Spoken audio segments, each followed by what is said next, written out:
Hi అండి. హ్యాండ్‌కైతే ఇలా canvas పేపర్‌తోని cut work ఈజీగా ఏసేసుకోవచ్చు.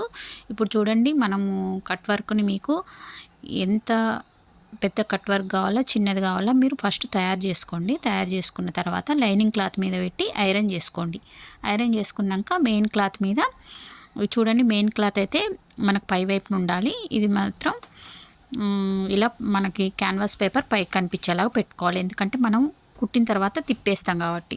ఆ తర్వాత మీరు చాలా స్లోగా నీట్గా ఇలా కట్ వర్క్ అనేది డిజైన్ని కుట్టుకోవాలన్నమాట. చూడండి ఇక్కడ నేను ఇలా వీడియోలో చూపిస్తున్నట్టుగా నీట్గా కుట్టుకోండి. కుట్టుకున్న తర్వాత మనం ఈ డిజైన్ని కొంచెం ఖర్చు ఉంచుకొని మనం వేసిన కట్టు కాకుండా జాగ్రత్తగా కట్ చేసుకోవాలి.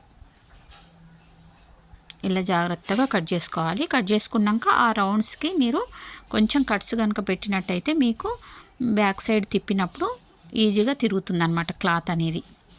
ఓకేనా? ఇలా క్లాత్ అనేది ఈజీగా తిరిగేలాగా కట్స్ పెట్టుకోండి. కట్స్ పెట్టుకొని ఇక్కడ నాకు మధ్యలో ఎంతైతే నాకు కావాలో అంతవరకే నేను కర్వ్స్ అనేవి షేప్ అనేది ఇచ్చినండి.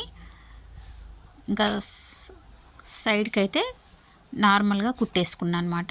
ఇప్పుడు చూడండి ఇలా బ్యాక్ సైడ్ తిప్పేసి మనం జాగ్రత్తగా ఇలా తిప్పుకోవాలి. తిప్పుకున్న తర్వాత మనం ఐరన్ చేసుకుంటే నీట్గా వస్తుందండి. ఐరన్ చేసుకోవాలి. నేనైతే లైట్గా ఐరన్ చేసుకున్నా.